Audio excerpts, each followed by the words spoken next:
We live in a stormy world, a world of constant change.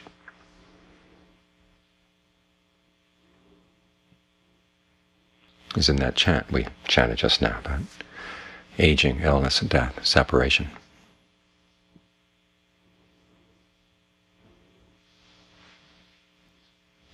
Which, when you think about it only that far, it gets pretty depressing. But fortunately, we don't have to think about it only that far. We can think a little further. Like in the other chant, may I be happy. The Buddha has us respect that wish for true happiness.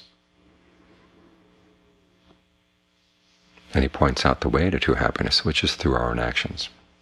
The part that says, I'm the owner of my actions, heir to my actions. This is what we can depend on. So even though our actions change, we try to develop a certain amount of constancy in the mind. This is why we're practicing concentration, focusing on the breath, staying with the breath as it comes in, staying with the breath as it goes out, and doing what we can to make it easy to stay with the breath. Part of that involves allowing the breath to be comfortable, and having the sense that the breath is not just air coming in out of the lungs, but learning how to perceive the breath as the whole energy flow in the body. How do the different parts of the body feel during the in-breath? Do you tend to tense up around your neck or in your shoulders? Can you breathe in a way where you don't tense up? It's all connected. Your posture, the way you breathe, the way the blood flows through the body. So you can explore this as a way of making it easier to stay here.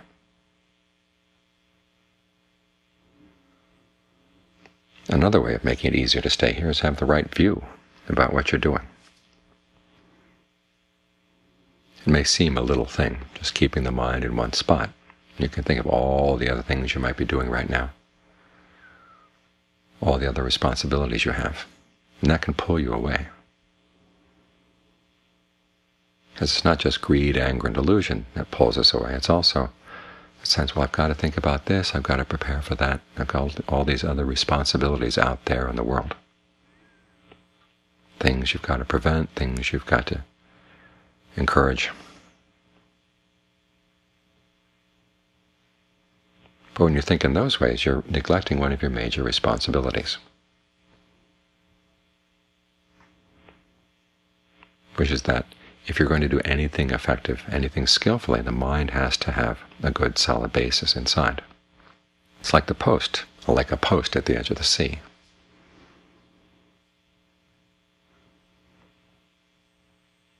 If your post is planted firmly down in the sand, it would be even better if it's firmly planted down into the rock below the sand, and the waves come in and the waves go out.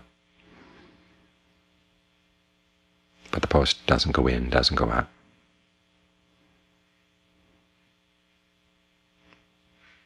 You can use that post for lots of useful things. It can become a post on which you build a house. It can become a post on which you tie up your boat so the boat doesn't get washed out to sea.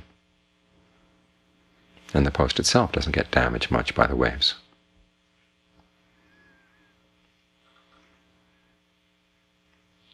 If you take your post and lie it down on the edge of the ocean, thinking about by laying it down there, you can prevent the waves from coming in much better than when it's standing in one spot. What happens, of course, is that the post gets washed in, washed out, and after a while it gets smashed against some rocks someplace. In other words, if you take on too many responsibilities out in the world, but don't have a firm foundation for the mind ends up getting smashed on the rocks. And it's of no use to anybody.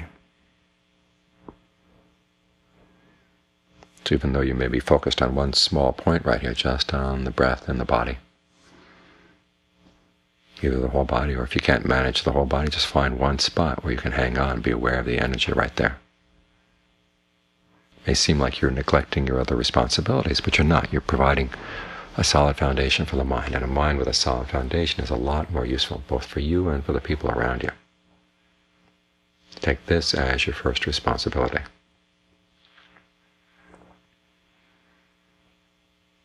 Because there's really only so much you can do for the world.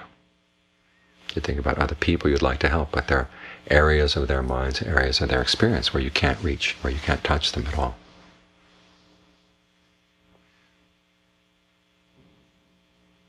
You see this very clearly when someone is sick, is suffering in pain.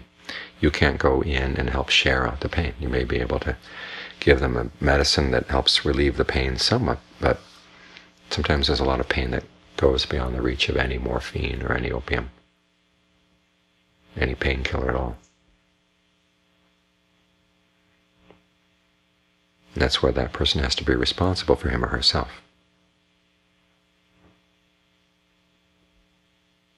You see this in other people, and it should remind you that you're going to have to face up with those issues someday yourself.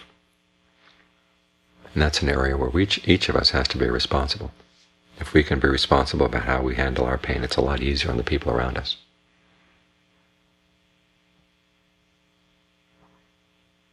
And after all, it is our responsibility. We're the ones who chose to be born here.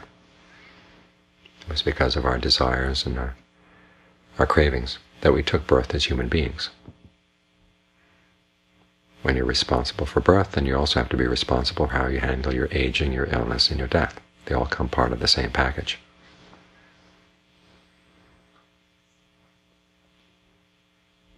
And so the point from which you're going to learn how to handle these things is this point right here, as you're focused on the breath. Focused in the present moment, learning how to let go of all your other wrong views, all your other distractions, all the other things that you might cling to that are going to end up getting you smashed against the rocks.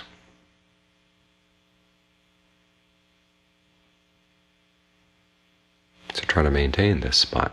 Think of it as a post planted against the waves of the ocean. Even if the post gets knocked over, you realize that you shouldn't let it stay knocked over. You know that it's in a better position when it's standing up, planted down and deep into the sand. Just knowing that much can help a lot. Otherwise you feel you owe it to other people to let your post lie down in the waves, thinking that the post somehow will protect them from the force of the waves. But what happens is sometimes the waves come behind the post and push up against other people.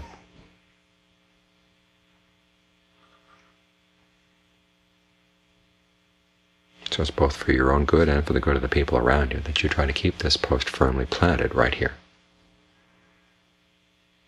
And try to keep your views right. There's a lot out there in the world that you cannot change. There's a lot that you can't even know. Kierkegaard once said, we live life forward, but we understand backwards. In other words, there are a lot of decisions that we have to make right now, but we don't really know what's going to happen tomorrow, the next day, next month, next year. We can look back on decisions we made in the past and say, well, gee, we shouldn't have done that, we shouldn't have said this. And in some cases, we made the wrong decision fully knowing what we were doing, but a lot of times we made the wrong decision because we couldn't know. And that kind of decision is something you can't blame anybody for. Nobody can blame you, you can't blame anybody else. So you have to leave that to being uncertain. It's part of the winds and the waves. Like tonight's weather forecast, they say there may be a storm coming in. We don't know for sure, we do our best to prepare.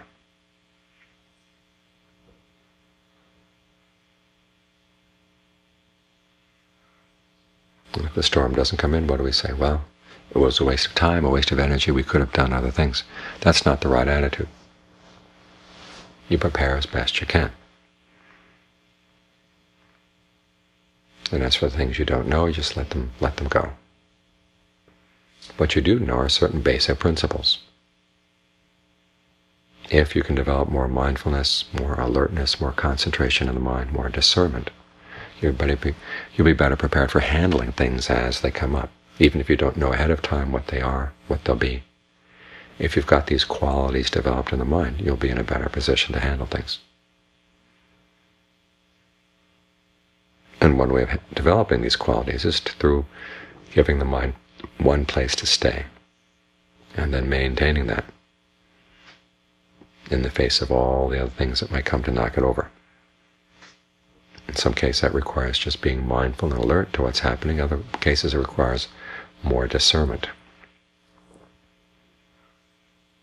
catching the currents of the mind that would knock you over, and learning how to resist the ones that say, you really ought to think about this, you really ought to worry about that. You're sitting here with your eyes closed, focusing on your breath, you're ignoring your responsibilities. You've got to learn how to be able to argue with those thoughts so they don't overcome the mind. So remember the post at the edge of the sea. It was just lying down there on the sand. The waves come up. The post gets washed back and forth. If there's someone standing on the beach, maybe the post can hurt them.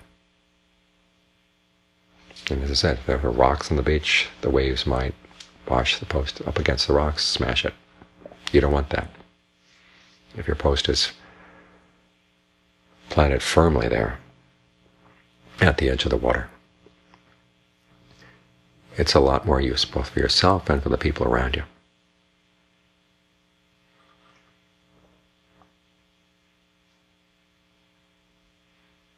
So have a sense of the value of staying firmly planted right here, focused right here, developing this as a skill.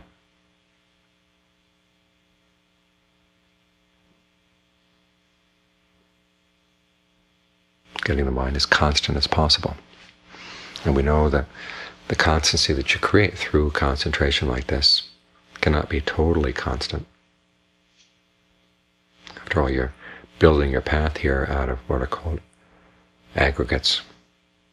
And as the Buddha said, all these aggregates are inconstant, stressful, and not self. But we're resisting that to some extent. We know that we can't ultimately make our state of concentration permanent. But what we're doing is giving the mind the strength it needs in order to let go.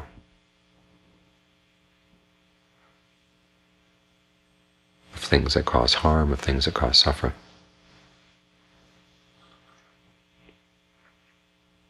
Because we are letting go out of strength. We don't let go out of weakness. When people let go out of weakness, there's an element of sour grapes. There's an element of dissatisfaction.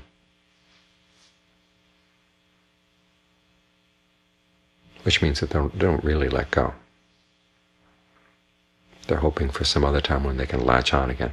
If you let go out of strength, you realize, okay, these things have taken the mind this far and they can take it no further.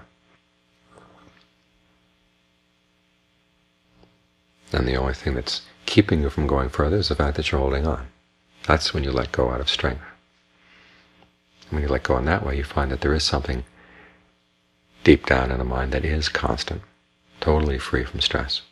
It's beyond even the issues of self and not self. That's something that can't be affected by the wind or waves at all. The image they have in the text is of a stone post on a mountain, planted down on the rock. 16 spans tall. 8 spans are buried in the rock, 8 spans are up above the level of the ground. And no matter which direction the wind comes from, it can't make the post shake at all.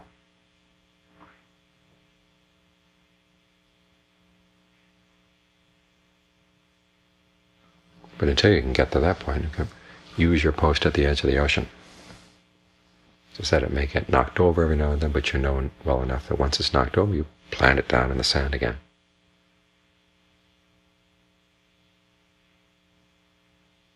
And even just that much can help you through a lot. It can help eliminate a lot of suffering. Even before you come to the end of suffering, you can learn how to eliminate a lot. And that's quite an accomplishment right there.